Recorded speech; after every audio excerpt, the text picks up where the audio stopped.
傳來法語問你是我的家屬吧？原來我已自那白浪之巔墮下，明明分開，為何打這號碼？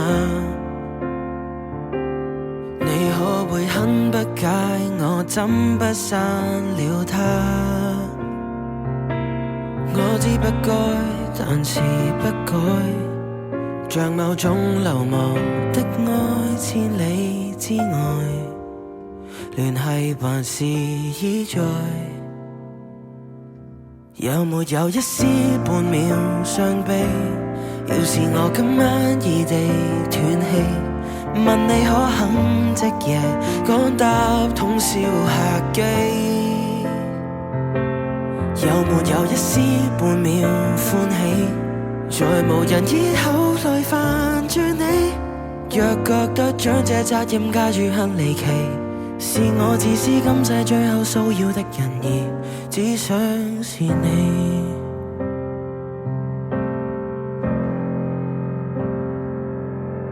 誰聯絡你？若我在某冰川遇難，然而教你苦痛亦算黑色浪漫。甜蜜那陣時關懷日子總講到大淚眼，誰料情感無常，這假設太簡單。你有沒有一絲半秒傷悲？要是我今晚異地斷氣，問你可肯即夜趕搭通宵客機？有沒有一絲半秒歡喜？在無人以後去牽絆你，若覺得將這責任加諸很離奇，是我自私今世最後騷擾的人兒，只想是你，必須是你，很想被銘記，即使淡淡微微，就算在生亦被嫌棄，都想這為現實好想你，可惜最尾未夠運氣一起。